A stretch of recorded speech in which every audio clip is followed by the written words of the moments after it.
Hello, hello. What's up, weirdos? How you guys doing? I'm not wearing any makeup today, and I don't want to hear about it. I'm feeling, though I think I did do my eyebrows this morning, but I feel like I look very tired without makeup on, and that's what I'm looking like right now. But how are you guys doing? Happy Tuesday. What's going on? How is your day? And did anyone rewatch Blair Witch? I'm assuming most of you have already seen it before. Um, but let me know if you rewatched it for this horror movie club. And yeah, so what happened today? I like to spend some moments chatting just to allow some more people to come through and hang out. Hello, Mark. How's it going? Um, Toby, if you want a Toby update, he did have to go to the vet today. Hello, Brandon. Hello, Larry. He did have to go to the vet today. He had to get his teeth cleaned because he had some tartar buildup. It's just interesting. He had some tartar buildup. Hello, Jonathan. And it's yeah, he had to get it cleaned. So when they clean dogs' teeth, they do have to like put them to sleep and like they have to whatever.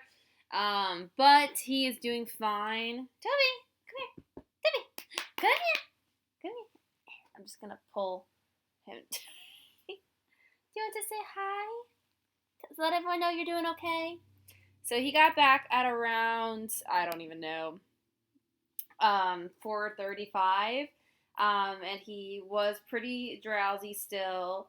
So as you can see, he's pretty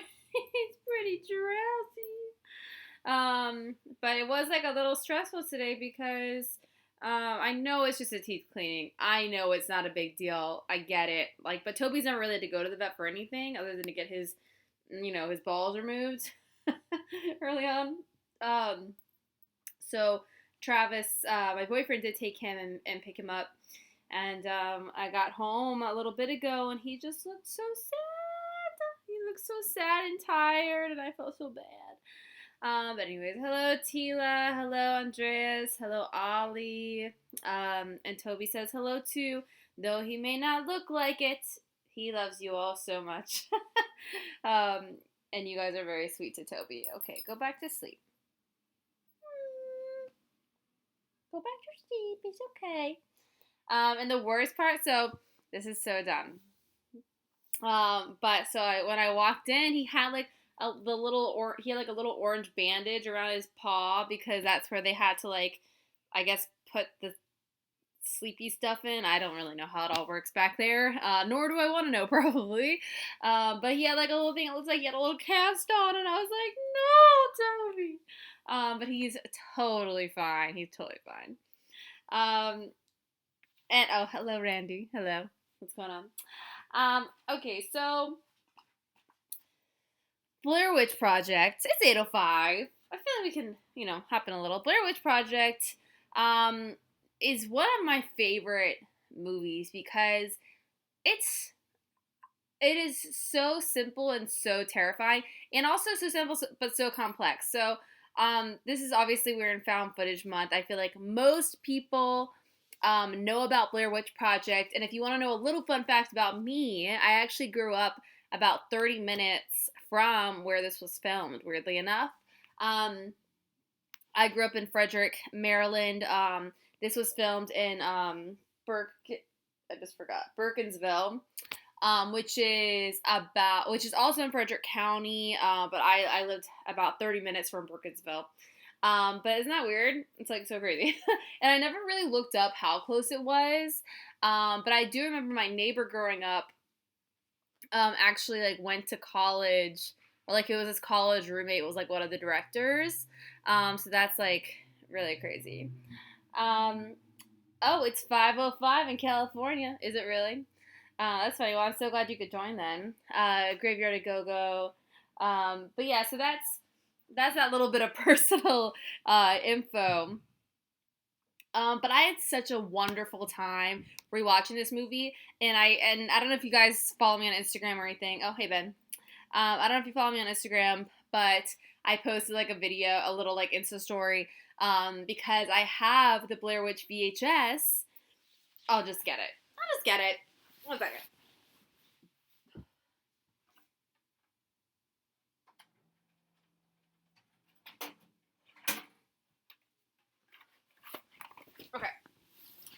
So I actually got this VHS tape before I even had my VHS TV combo. I was at a thrift store down near my parents' house, and the lady that owned the store just like gave it to me. She's like, "Yeah, just have it. It's like worth nothing to me." And I was like, "It's worth everything to me." So I've been saving the watch on this because I kind of knew I would do something with it on my channel at some point. I wasn't really sure what, but I did want to kind of wait. And so then you guys voted for it for Found Footage Month, so I finally got to watch it. And I will tell you, watching this on VHS was so much more terrifying. And so, because it's like how it's supposed to be watched. You know, it's like these kids in the woods with their cameras and like something about the grit and the warmth on a VHS versus, you know, on my slightly fancier TV or on my computer. Like, it just doesn't have like the same thing going on that this does. And so this was really, really fun for me. And this one also had, excuse me.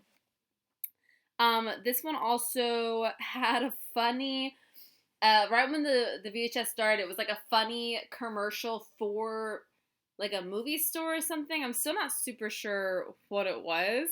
But I put that on my Instagram story too. It should still be there, or maybe it's not, I don't know. But it was very funny. So, let's see.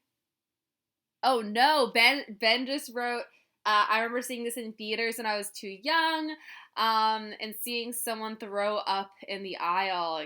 Yikes. He's saying from the shaky cam, but that's an interesting point because as this is so early on in found footage, people definitely wouldn't have been used to this sort of filmmaking. And I'm trying to think if I want to go into like trivia first or just some facts first.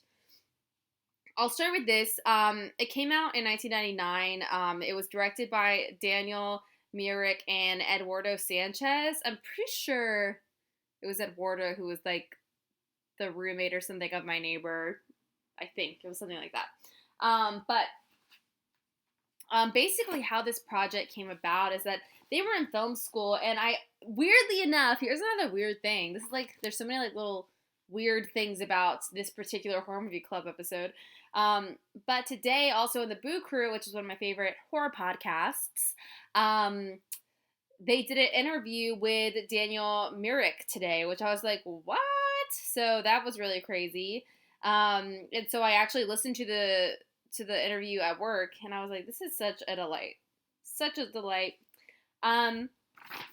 But, okay, so basically they had this idea for this movie because they found that movies about phenomena or like paranormal stuff, like the documentary style thing was actually much scarier to them. Like the idea of these things like they could be real made it much scarier than just seeing like a movie, Hollywood produced movie about a ghost. And so they were like, okay, what if we do this? What if we do this weird thing where we kind of have the actors making the movie? And so I'm going to just give a little spiel of how I understand this all went down. In 1997, they actually cast this out of New York City. I live in Brooklyn, New York, so that's right over here too. But they got these actors together and were basically told like, hey, this is an entirely improvised film. There are going to be no lines. It's like you improvise. And so a lot of the auditions were, you know, improvisation based. They cast it, and then the idea was to go to this place in Maryland, this actual town, and film, put these kids in the woods for 8 days with cameras. And they were sort of guiding them along the way, and I'll talk a little bit about how they did that in a minute here. But try to get like real reactions, real responses, and make it seem as real as possible about these kids that are making a documentary. And the leader of the pack is, of course, our Heather. Heather decides that she wants to do this documentary for like, I think they're supposed to be students of Montgomery College or something. And she wants to do this documentary for like, I don't know if it's her thesis or final project or something. But so they want to go to this town and explore the lore and the legend of the Blair Witch. and its lasting effects in the town. And so in the movie, the first thing you get is oh wait, I want to come in the chat for a second. And to be clear, yes, I'm going to talk about Curse of Blair Witch, Ben. It is excellent. I just watched it literally today because I had never seen it before, and I watched it today. It was really, really fun. So I'm going to talk about that. I have never seen Blair Witch 2. I think I mentioned last week that I wanted to talk about it this week, but I just didn't have time to watch it, unfortunately. But I have not seen Blair Witch 2, and I have also not seen the 2016 remake. So this is truly, truly just on the Blair Witch Project. Okay, so yeah, so the first section that we get is that they're going through the town and they are interviewing, townsfolk. And this is a very small town. I think I looked it up on Wikipedia, and oh my god, I actually want to tell you guys because it was such a small population.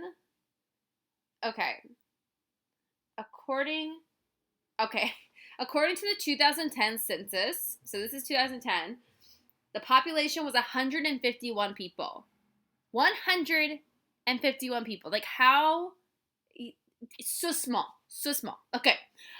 So they go to this kind of deserted town in the middle of nowhere, it's Maryland, and they start interviewing some people. And some of the interviewees were planted by the directors. I should say before they started doing the interviews and things, the three actors basically got a 35-page document that was all about the mythology of the Blair Witch and learning about the Blair Witch. They actually never knew that it was an entirely made-up concept until after the film had already been filmed. They believed that this was a local legend that they were sort of exploring, which I think is great. And so they were going to these different people and doing these interviews, and some of them are so freaking fun. And the two I want to mention really quickly is the woman that's holding the child, and she's like talking about, oh yes, that's an old legend here, oh blah blah blah. And the kid, this is like very early in the film, but it's one of my favorite moments. The kid is like covering his mother's mouth, being like, and like crying, and she's like, oh, I'm just telling a scary story, and the kid is like freaking out, trying to get the mom to stop telling the story of the Blair Witch. And like, this is not like, these are not coached actors, these are, you know what I mean, like this is just like naturally happening while they're filming. And I think that is just so cool that they got moments like that, because like I said, everything in this movie is improvised by the actors. And then one of my favorite lines from that first section of this is, I think that same lady says, "I believe enough not to go up there," and I was like, right, and that is like legend, local legend, urban legend in a town where it's like, it's not necessarily that everyone thinks it's true, but they'll believe it enough not to mess with it, and I think that's like very telling. Okay, so and then we get to, I just forgot her name, but the lady that's really talking about her experience with the Blair Witch. She's this older lady, and she talks about how she saw this woman that was covered in black fur. She was wearing like a shawl. She had like a ghostly kind of face, and she seems like very, very serious about it. And even Heather and Michael and Joshua, like, they're sort of like, they think she's kind of crazy. And apparently they didn't give this lady lines, once again improvised, and she just sort of came up with all this stuff while they were filming her, which I think is truly insane. Like that, particularly that woman's performance is so specific. Like, it's not just like they were like, oh, say that you heard about this once. Like, she's like, I saw it in the woods and I saw the black fur. Like, it's like very, very realistic. Okay. Hello, Mimi. How are you? Hey, Jay Donovan. Ooh, very cool. Jay Donovan said that, you saw this at a drive-in with a forest behind the screen with my friends Mike and Heather. My name is Josh. That is outrageous. That's a better connection than any of mine. That's wild. Also, I didn't know your name was Josh, and now I do. Thank you. And see, Batman, thank you for coming in to say hi. Interesting you didn't like it. I would love to know what things about it were you not that interested in. But also, The Descent is one of my favorite films that you also mentioned there. Um, if I missed saying hello to anyone, so sorry. Okay, so yeah, so after the section of the interviews and all that, that's when the kids go to the woods. So from what I understand, sort of how this went down, because they wanted the kids to be doing the filming, be doing the acting. They wanted it all improvised, and they wanted to really leave them alone in isolation to get like the most realistic footage possible. And so what they decided to do is they basically had these different campsites marked that they were going to get the kids to for each day, and they had a GPS. So the actors walking, they were showed how to use the cameras, and they were given a GPS that would help them walk to their next location.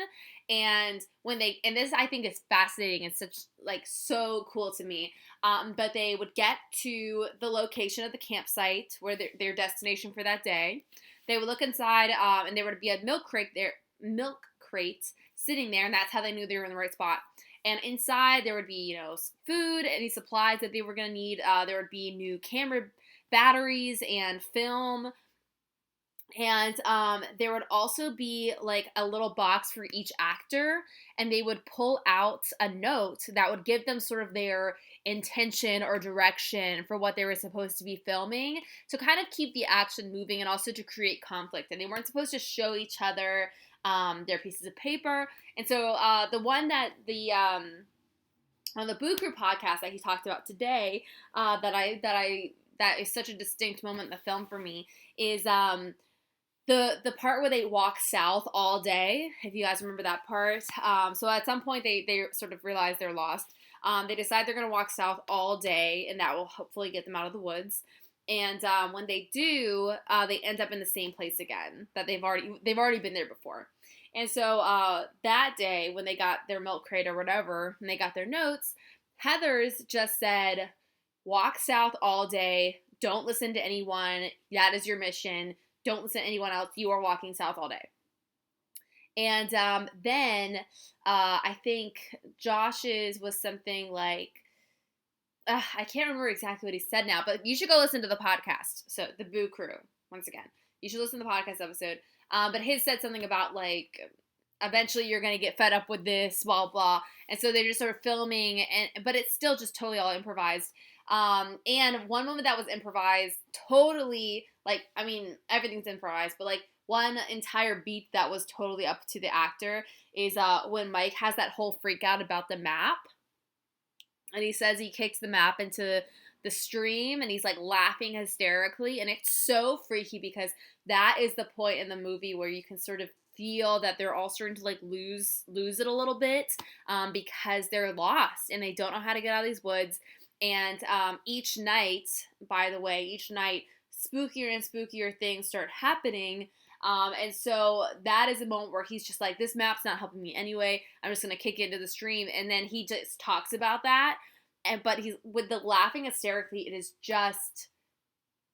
like very, very scary. And he also has a part where he starts singing, America, America, that song, America, America, or whatever.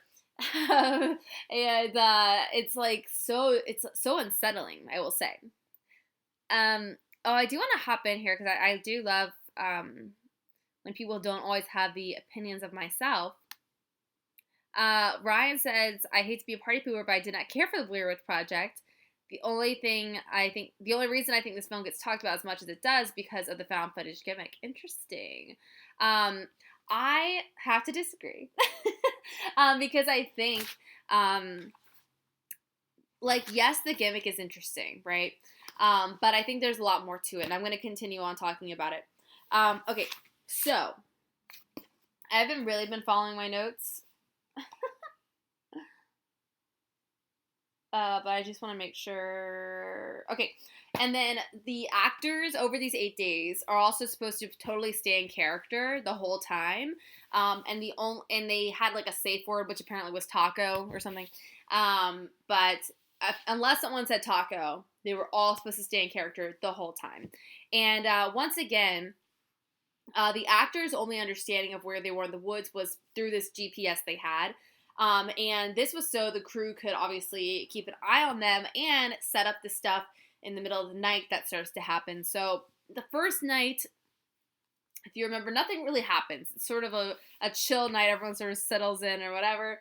And then it's the second night that they see like the piles of rocks. They wake up and they're like, these weren't here the night before. Like, this is weird.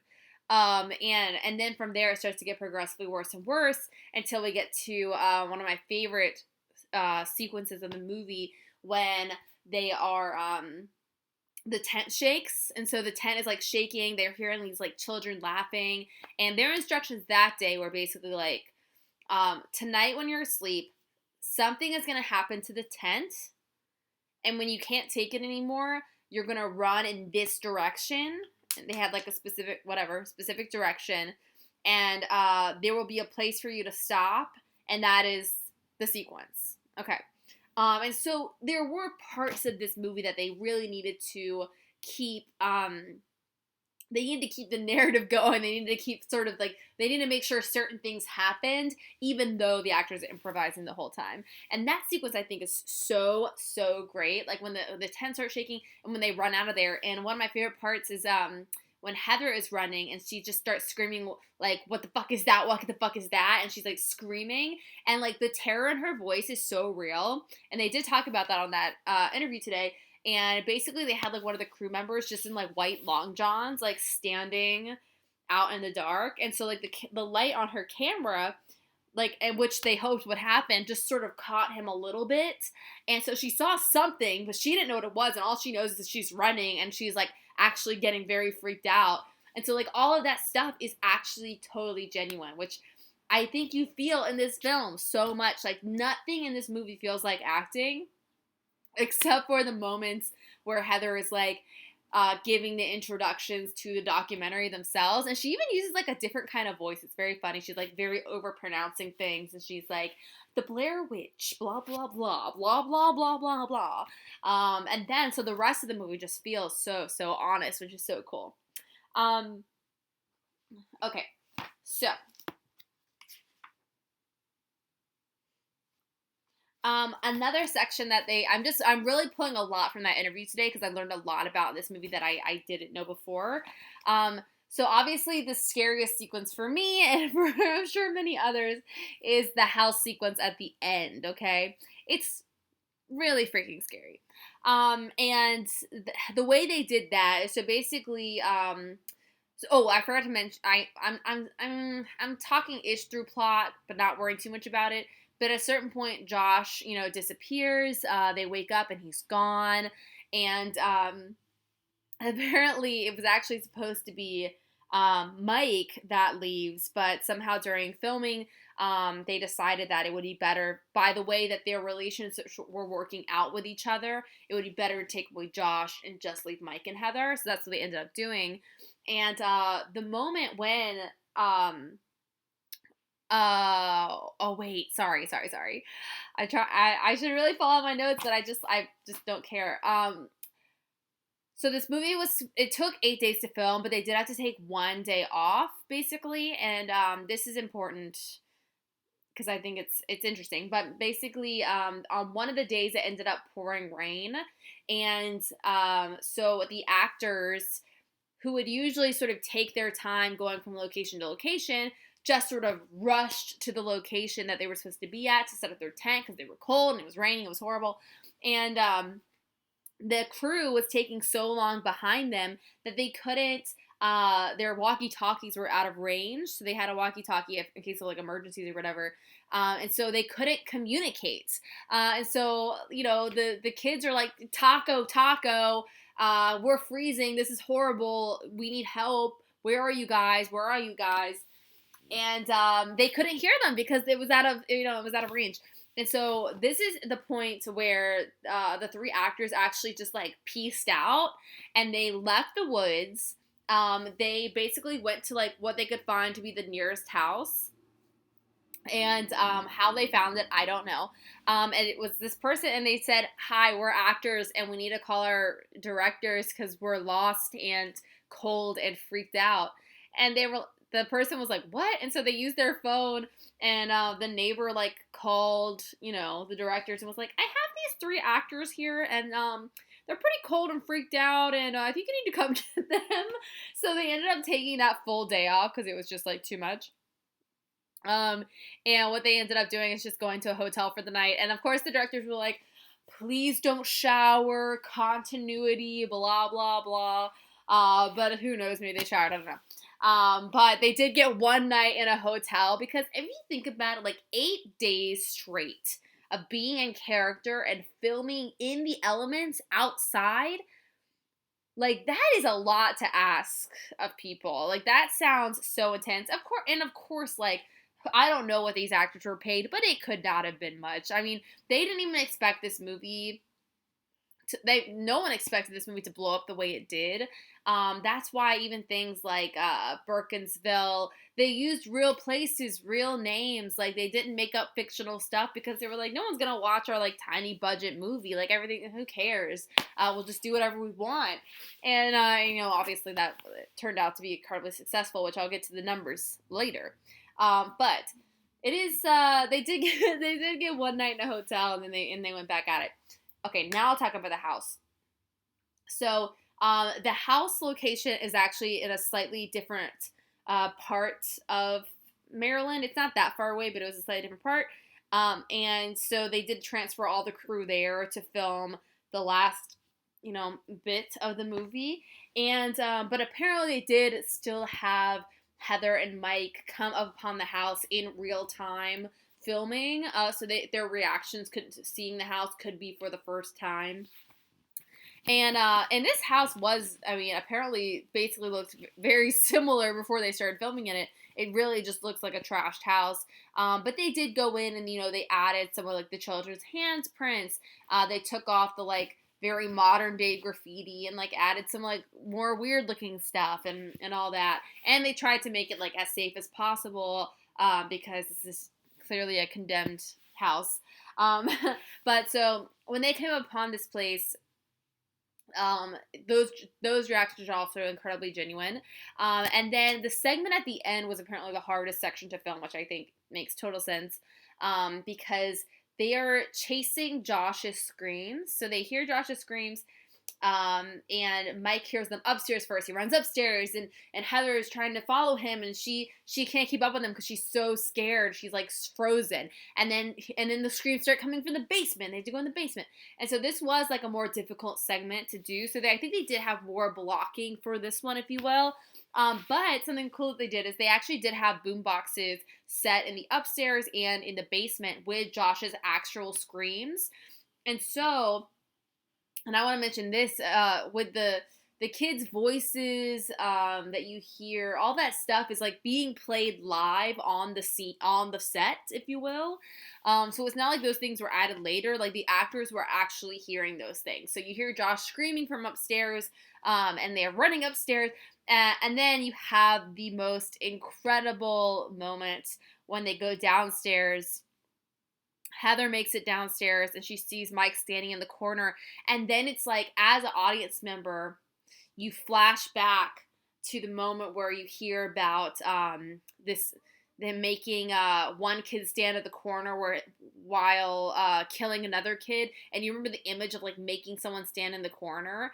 And then you like realize like all of it's real. And it's not just like, I don't know. It's crazy because and then so you just the camera drops to the ground, presuming with Heather, and then you just have a couple of moments of it getting like fuzzy and weird on the camera, and then the credits roll, and that's it. And that, I think that the abrupt ending, all those things, the way it's cut together, that's what makes it all feel so real. Is that, yeah, there wouldn't be anything else after that.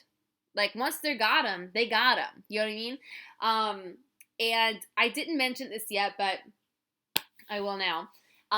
So the other scary things that they come upon in the woods is, of course, like the iconic Blair Witch symbol, which you can see on here. This guy. So you see this done with branches and, yeah, mostly branches. But you start to see that imagery everywhere. Oh, I think he said in the interview where they got that image, but now I can't remember. I don't know. I don't know. And I do also want to mention on the cover this moment of the movie where she is Heather is giving this monologue to the camera, just apologizing. That is so incredible to me. Like, Heather, she's a freaking phenomenal actress in this. But she was also feeling like true terror at the same time because and I don't know if this is a rumor or not. Apparently, they were also being given less and less food each day. Basically, just like these kids were actually just being scared. Like, the shit was being scared out of them every single day. They were eating less and less food. They were getting dirtier, more exhausted throughout the filming process. So, like, so much of that is real. And when you get to this moment where it's just her and the camera, and she is just saying, she's like, I'm sorry to Josh's mom. I'm sorry to Mike's mom. Like, this is all my fault. Like, I did this. This is my idea, my documentary. And you have this breakdown of her character because through the first part of the film, well into while they are lost in the woods, she is so sure of herself the whole time. She's like, I know where we're going. We're going this way. This is this. I researched all of this. I know everything. Blah, blah. And she's so strong in her. She knows. And then this is the moment where she finally breaks down. And we see her break a couple of times. Like, there's a moment where I think Josh is, like, yelling at her or something. And she's, like, standing by a tree. And you can see everything starting to get to her. But this is the moment where she truly feels like her friends are dead or gonna die. She's gonna die, and it's all her fault, and all the pain that their families are gonna feel, that the community is gonna, everything is her fault. And that is like the most like honest part of the film for me, that just feels like so freaking real. Okay, I have not been keeping up with the chat. What is going on? Okay. Sorry, I'm just trying to catch up.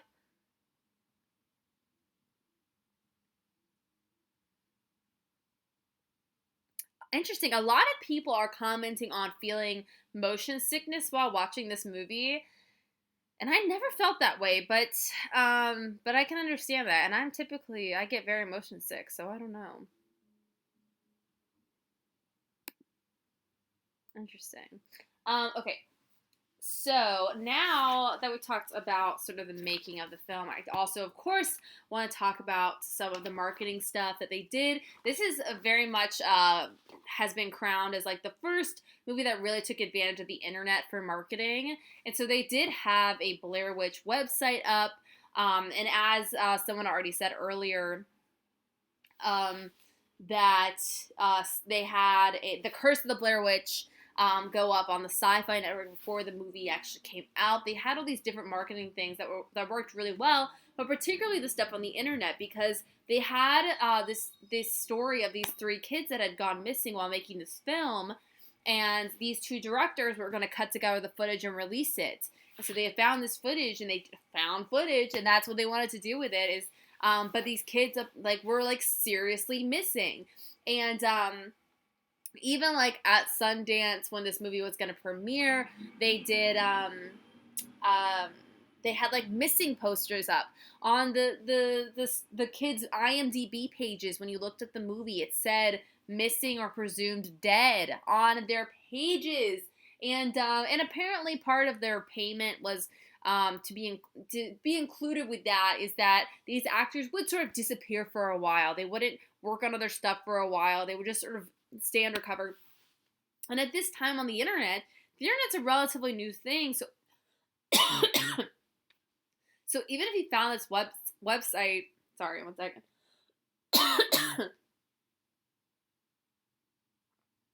Sorry.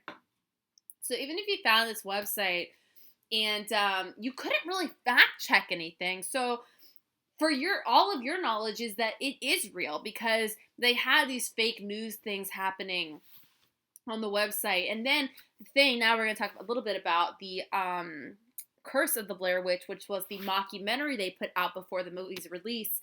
But they had all of this mythology really studied out and put into this mockumentary, and they had done so much backstory on this whole legend of the Blair Witch.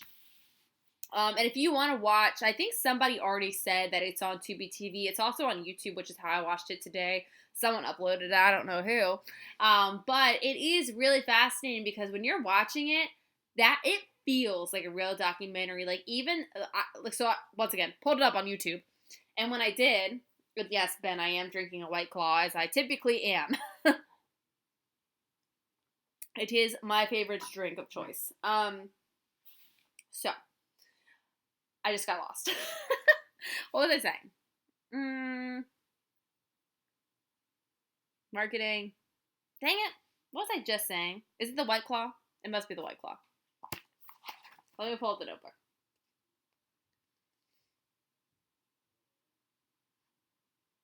Yeah. So they had missing posters up at Sundance. You couldn't fact check this thing, and so you're just hearing the story. It's sort of going viral before viral was really a thing on the internet. And then this mockumentary goes up, and people are just thinking it's real. And while I'm watching it, the first image that comes up on YouTube, or the first part of the mockumentary, is Heather's teacher talking about Heather as a student, how she was really interested in documentary film, how he really connected with her as a student, like telling the story of how she started to propose the project. And it feels so honest. You hear from like Josh's girlfriend, you hear from Mike's brother, and then you get like a long, deep dive into the Blair Witch mythology, and how this comes up every 40 years or so. Some like kids go missing and all these things in this one area, and how they attribute it to the Blair Witch. And it's just super fascinating, because it just sort of happened all exactly at the right time. Like, if someone tried to do this now, it wouldn't work as effectively, because even like, if you guys saw my video, Who is Wrinkles the Clown? I think that Wrinkles the Clown is a really good example of how to still use internet viral marketing to your advantage. But the reason that works is because you don't know his true identity. Okay, so with Blair Witch, you have 3 actors who are people with families and lives that are from particular areas. And so now I would just look up, the Burkensville Post that's online or something, and try to find a missing kid article. Or I would go, look at Heather's Facebook page or her Instagram and see the last time she posted, things like that. And you can do that to an extent. I don't know if I have any true crime junkies here, but one of the weirdest things that I have done, but it is very fascinating. These 2 like teenage girls back in like 2012 or something like that, had like murdered their friend. It was this huge news story, and I was listening to everything about it, and then I was like, I wonder if their social media is still up. And so these girls that are literally sitting in prison, I looked up their Twitter accounts, and I can see all of their tweets up until the day they were arrested and what they were talking about. And it's so interesting, because you have this, in today's day of the internet, there is so much more of a record of everything that happens. And but in 1998, that wasn't really the case. And so it worked so well then. You couldn't look up Heather's Facebook, and when you looked up, because there was a Facebook, and when you looked up her IMDb, it said missing or presumed dead. Like, it's freaking crazy. So if you guys haven't seen The Curse of the Blair Witch, I highly recommend it, because I had never seen it before, and it really did open my mind up. It made the film feel a lot bigger to me, Whereas before, when I've always watched Blair Witch, it's this really small thing going on.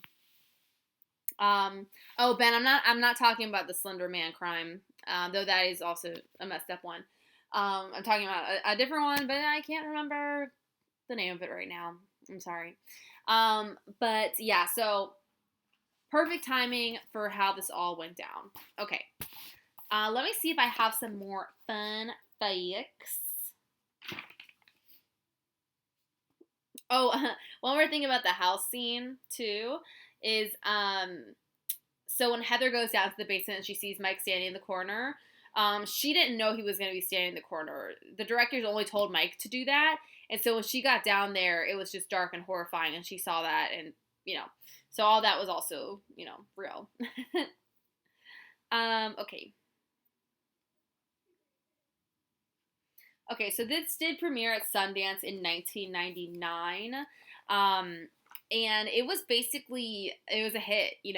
I think the total budget of this movie was $60,000. I'm trying to see where. Oh, yeah, $60,000. And the movie made $248 million, which is just freaking wild.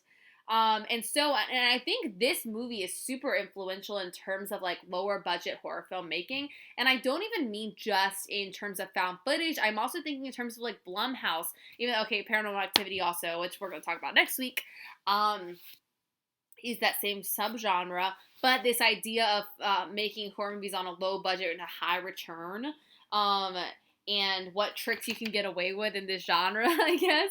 But it really started a movement, not only of found footage, but of lower budget horror films that would in turn do very, very well. So I think that's very cool too.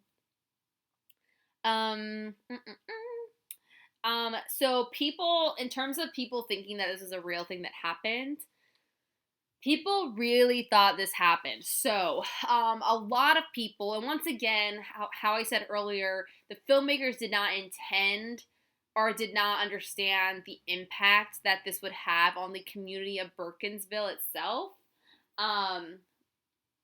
But it had a great impact. People started flocking there when this movie came out, when people thought it was real, and they would flock there and try to go through the woods and try to find the Blair Witch and try to hunt it down. Apparently, the sign that they show in the film, which says, "Welcome to Burkittsville" or whatever, has been stolen like 3 different times because people want it from the movie. I guess people are just the worst. And it even got to a point where Heather, her mom, was receiving like sympathy cards from people that thought that her daughter was missing. And it's just wild. And that's something else that I really enjoyed about the mockumentary is they go into a bit more the effects of like these missing kids or these missing young adults, if you will, on their families, on the community. They have people coming on there and talking about how the cops aren't doing enough and how they can't believe they called off the search after 10 days and all this stuff. And it's like, it feels like the footage after like a true crime, like after a real criminal case happens, or a missing persons case happens here, like it really in America, in our true lives. And it really felt like that. And the people they got to portray, I mean, they're not actors. They're just very normal people. And it really, really works. And Wished Horror Media asked if I've seen the film theory video on Blair Witch. I have not. I'm not sure what that is, but I want to know. Is it like a YouTube video? Or is it like what is it? I'm looking it up right now. Also, guys, you want to know something so funny? Oh, it's really funny. Okay, so when I did my horror club trailer for found footage, and I have the part where I like show my computer screen of Googling Evil Witch in the basement. So the first time I did that, I accidentally typed it into like my home page of Chrome. And so now every time I open Chrome, it says the time and it says, "Good evening, Evil Witch in basement. What is your main focus for today?" I am not shitting you. Every time I open my computer now, that's what it says to me. "Good evening, Evil Witch in basement." And I don't know how to change it, so I'm assuming it will be there forever. And I will start to identify as evil witch in basement, so that's great. Um, oh, you guys type so fast. I didn't even figure out what the film theory video was. Okay, if anyone can send it to me, I would be happy to watch it. But yes, and so also I will mention this as well. So the film does really well, and what does the studio want to do when a film does really well? They want to make a sequel. But apparently the filmmakers sort of cautioned against this because at the beginning there is all this amazing hype. People are so excited about it. They're intrigued by it. They're scared of it. It's like this big viral thing. And then after a while, when those, and he talks about this in the interview, which I think is interesting and also very true of how when a film blows up, what sort of happens is after all the good press comes all the bad press when people are like, this is a hoax and it's stupid and we hate it and we can't believe this and blah, blah, blah. And so then all that sort of stuff happens. After the initial success comes all the negative success. And so they said, hey, we should take a break and not do this and then expand on this idea in a couple of years and not right away. But of course, money hungry studio, etc. They want money right away, and so they instead just went ahead and released a second one that I have not seen, but I have heard is bad. I was trying to see what year it came out. Was it right away? Let me see.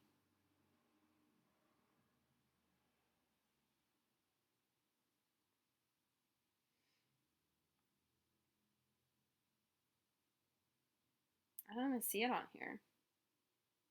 That's weird.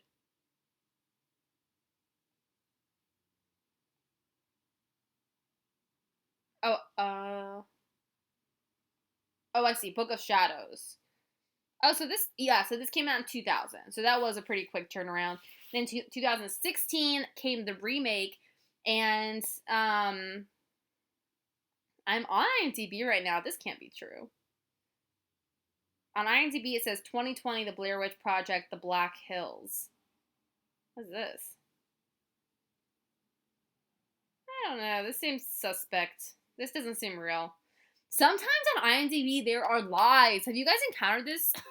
Where you'll see, remake of, or I don't know, you'll see, a title that's associated with a franchise, and someone just, put it on there as, a rumor that was not true. So that's really annoying. Let's see. Ben says he likes the sequel. And Tila said the 2016 version is way better than the sequel. Oh, Randy? Okay. Randy likes Book of Shadows. And I will also note that, I just forgot his name. Yikes. The guy, the Shutter guy. Anyone? The guy that runs Shutter? Is his name Sam? I think. Yes, Sam Zimmerman. His Twitter, I've seen this before, which is why I'm saying it now. But his Twitter bio says, I curate Shudder and appreciate Blair Witch 2, which honestly makes me curious about it. No! Okay, Dreadlord. By the way, Dreadlord just started a YouTube channel. You guys should go watch his reviews. He has a few of them up right now. But he said Blair 2 was so bad, I would rather watch Antichrist with Lars Van. So I watched Antichrist, years ago. My brother was like, apparently this is the scariest thing ever made. We have to watch this. And I was truly traumatized by that film. I tried to watch it and it was just so scary. I could not handle it. But okay, anyway, so I do want to watch, I should at least watch the 2016 Blair Witch. I'm going to write that down. Blair Witch. I don't know about you guys, but my freaking to watch list is just unattainable. It's just so many movies and I don't even know, sometimes I get in this thing where it's I have so many movies I have previously had on my, I want to watch these things, and then all of a sudden I will just be watching Seinfeld. And I'm like, I've seen this. Why am I watching this again when I could be watching, the 2016 Blair Witch? Or there's a movie, I actually might watch it tonight when we're done here. It's called, it's the Ouija Origin of Evil. That's the only Mike Flanagan film I've never seen before, and it has been on my list for like 100 years. And I'm working on a video right now that I'm really excited about. That's gonna be PG-13 horror movies that scared the bejesus out of me. And I want to see that one because it is PG-13, and I'm very curious about it.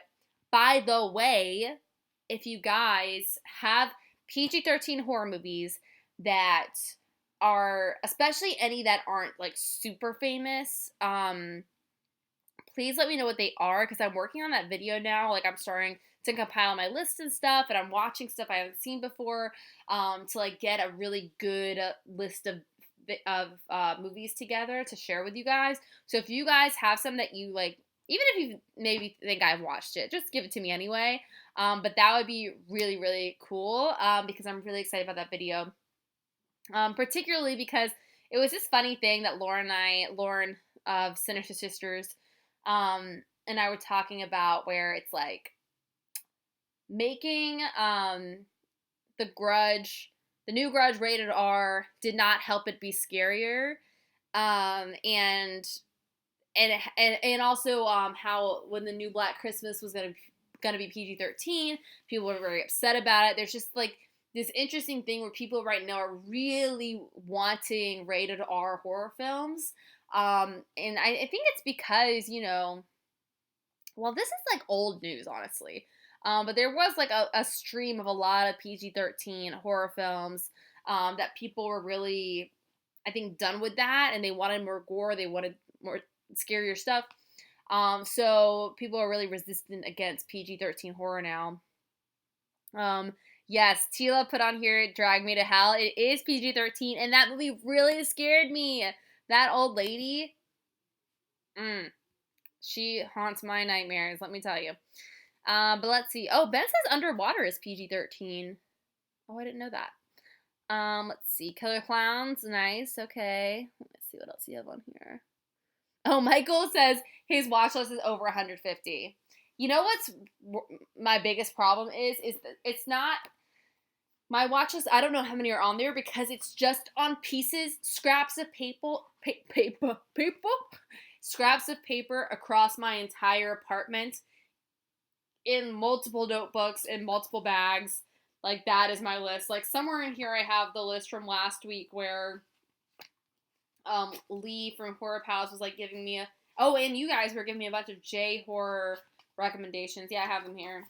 But it's just like, what? I don't even know. And then I had this time where I was like, I want to go through, like, I had this ambitious idea, which I still, oh my God, Dreadlord, thank you for your club dues. I really, really appreciate that. Especially with Toby going to the vet today. Thank you. I truly appreciate that. It's very, very kind of you. But I just lost what I was saying because I got so excited. What was I saying? Scraps of paper. Don't remember. I'm sure it wasn't that important. Let's see. Oh, I do want to see. Oh, Alien vs. Predator is PG-13. Happy Death Day is PG-13. Michael says he keeps his watch list on IMDb. How do you do that? Or do you have like an IMDb membership thingy? You know what I really should start utilizing? Is this freaking Letterboxd. I made one a year ago. Literally. Almost exactly a year ago. And I was like, I'm so excited about this. And then I just never remember to use it. And I get notifications all the time that like, so-and-so follows you on Letterboxd. And I was like, oh, do they know I don't use it? But I want to use it. I just always forget. And I think it's also because I guess you don't have to put a rating. I guess I could just be logging what I watch. And I wonder if on there, I don't know if on there, if I can do movies I haven't watched, like keep a list. But that I would really like to do. I wonder if I can do that. But yeah, I really should just like start using it for realsies.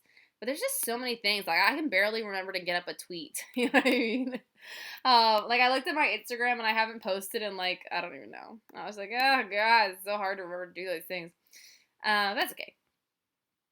Oh, Slasher and Suits. I forgot the Insidious movies are PG-13. Interesting. That's a good point. That's a good point.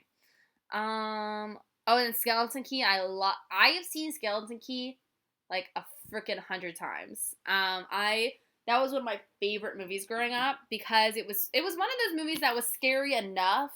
It was spooky, if you will, and there was like scary elements. But it wasn't horrifying to me, and I loved it so much. I can't remember what year that came out, but I watched that movie a lot. Let's see what else. Okay, Randy Oleg says there's a watch list. Okay, cool. All right, let me do that because I know some of you right now follow me on there, and I'm just not giving any effort over there. How dare I? How dare I? But let me look. And then it's also cool, yeah, like I can literally see on here, why don't I use this? Like what my friends are watching. I should use this. Where's the part? Let's see, lists. I know you guys don't want to watch me just learn about Letterboxd.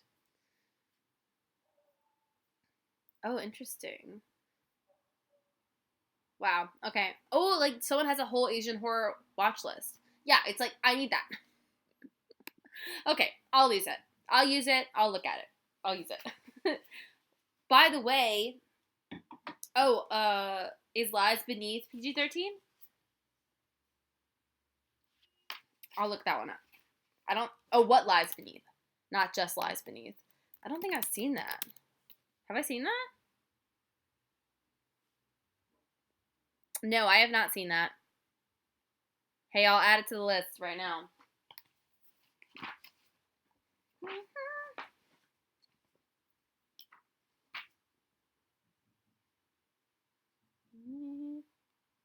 Thank you guys so much. I love assistance. Because it's like, at the end of the day, like, maybe I'm the one on here talking, but like, I only know so much about horror and I'm trying to learn every day and all those things. And like, I really appreciate when you guys teach me things, give me recommendations, all that. If anyone wants to follow me, I think it's just Girly Gore on Letterboxd, by the way. But yeah. What Lies Beneath? I don't know why I haven't seen that. Michelle Pfeiffer? Yeah, I don't know why I haven't seen that. Weird. Also, let me look before I have jabbered on a lot, but I just want to make sure there wasn't other stuff I wanted to talk about Blair Witch before we let all that go. I don't think so. I think I talked about most of this.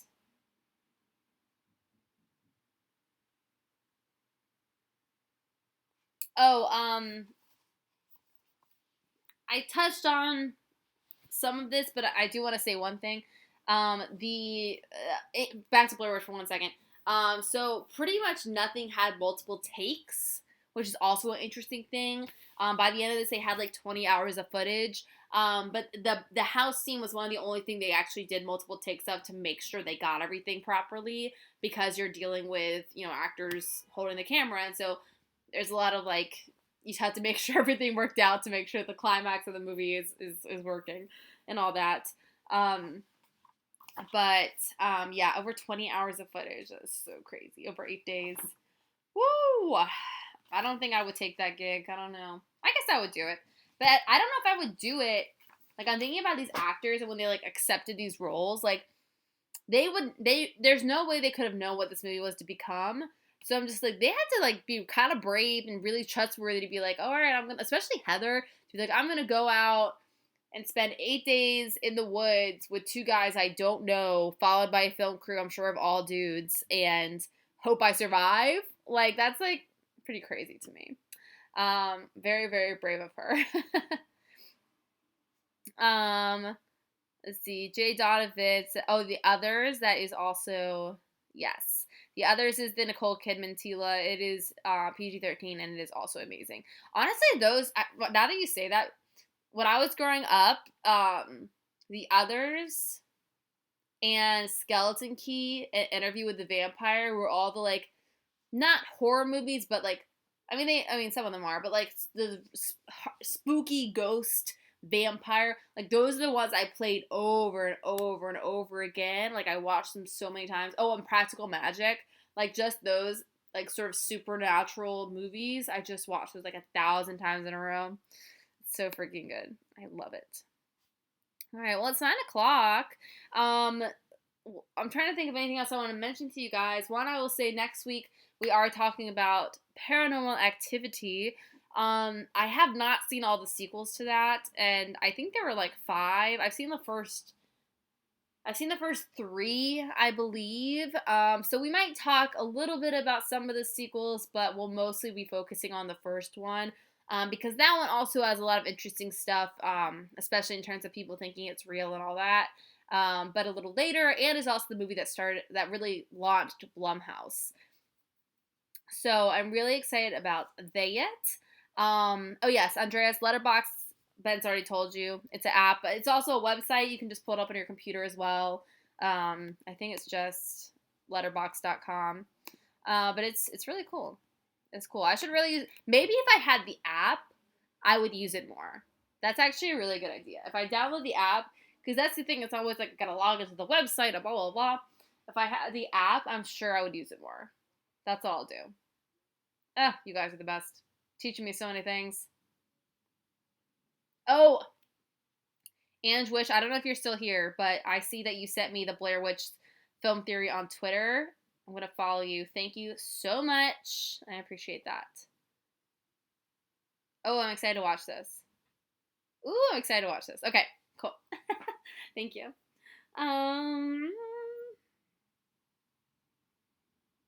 Okay, Paranormal Activity. That's it. I think that's it, people. Oh, and I did see a couple people that were,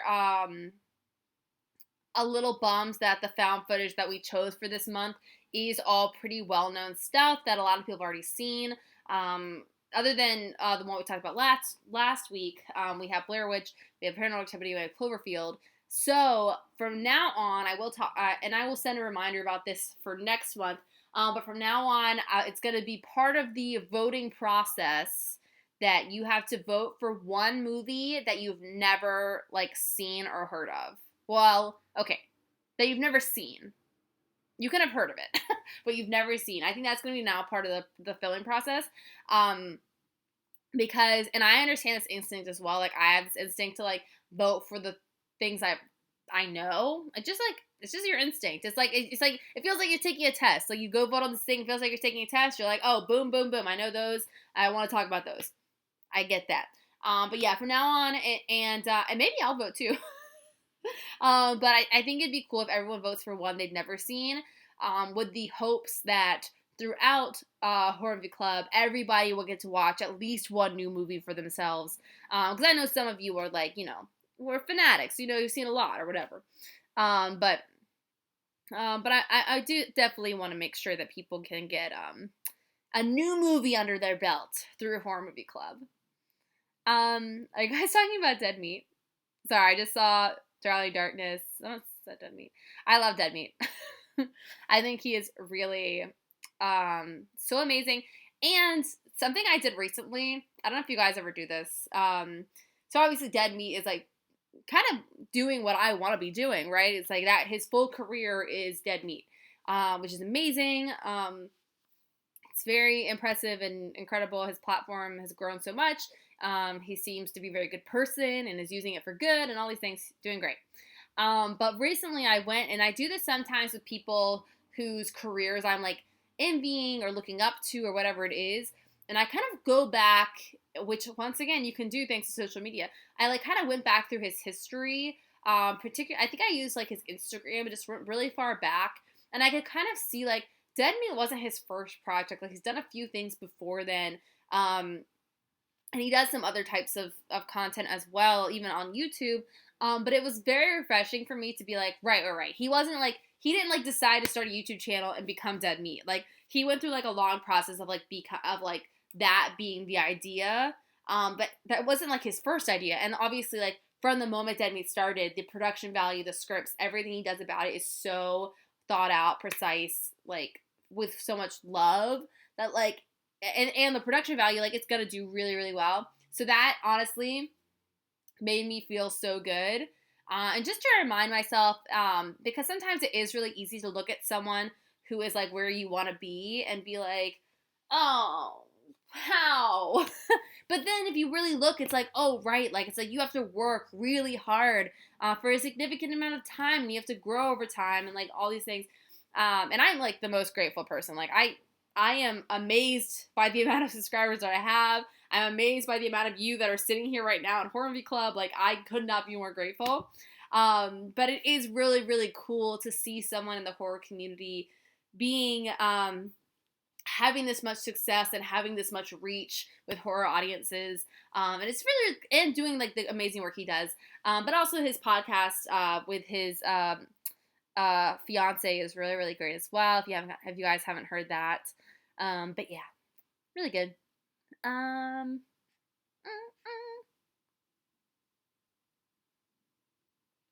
Messiah Brinkley says, I would love to see you and Dead Meat team up. One of my dreams. I really want to go on the podcast one day. I'm not LA based, but one day I want to like take a trip to LA and beg to be on the Dead Meat podcast just to hang out.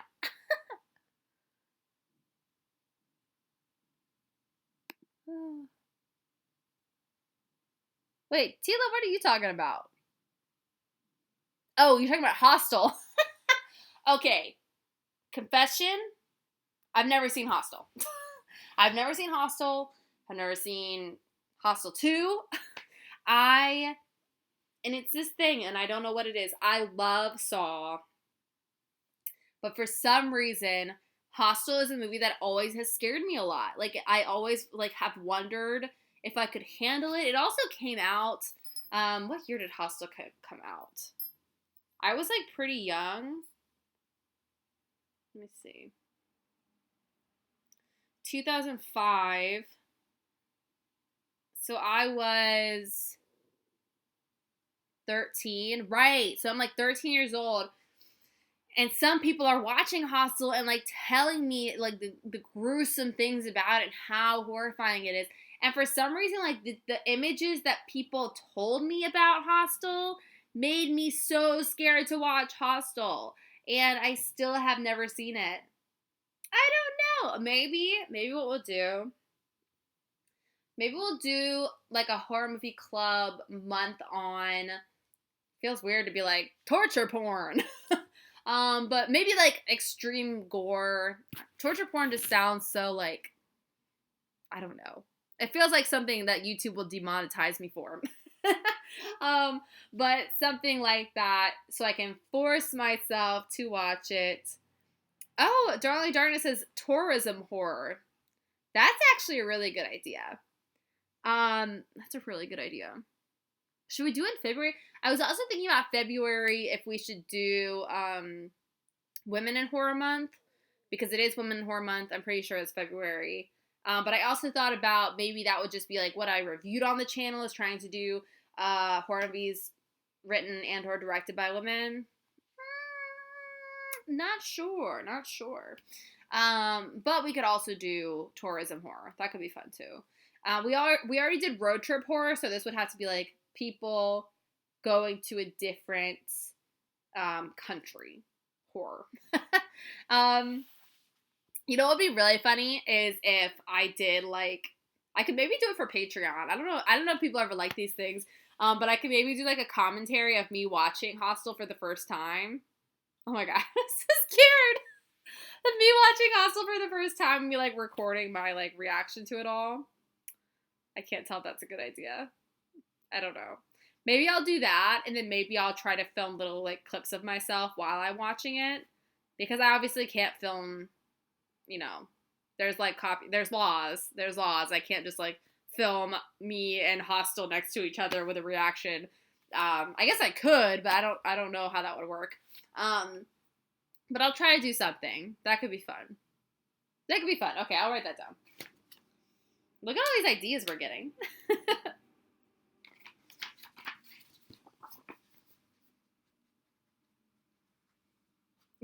Guys, this is random. This is so random.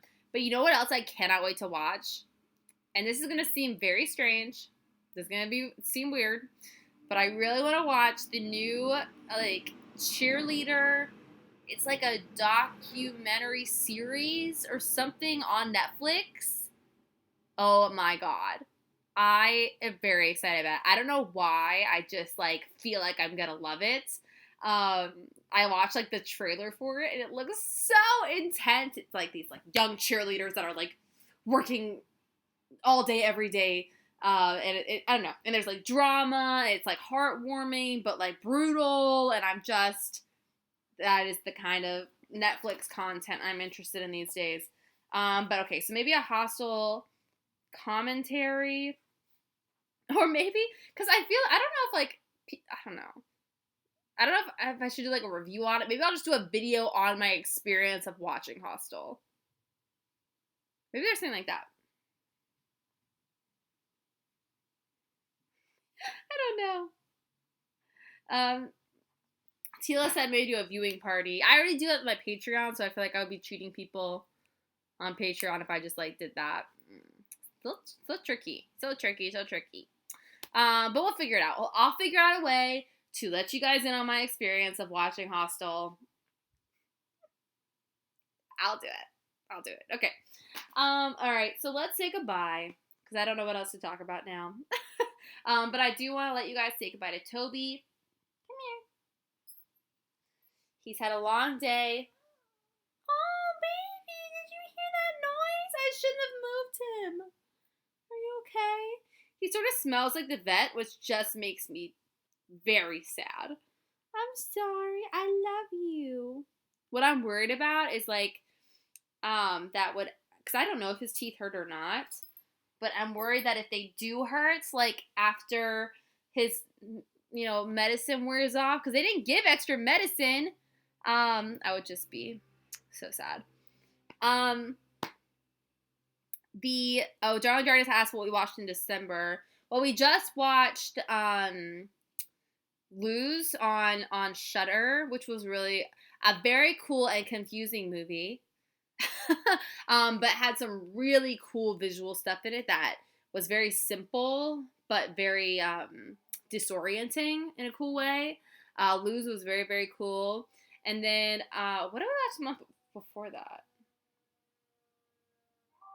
I kind of forget. Oh, Train to Busan. That's what we watched. I think that's what we watched in early December, which was the first time watch for me, which was totally awesome. Okay, I am going to go and watch Ouija Origin of Evil, and snuggle my sad dog. So I hope you guys have a wonderful night. I will see you. I have a video coming out tomorrow, but I will see you live next Tuesday with Paranormal Activity. I'm very excited, and thank you all so much for being here. I appreciate it, and I hope you have a nice scream. Bye.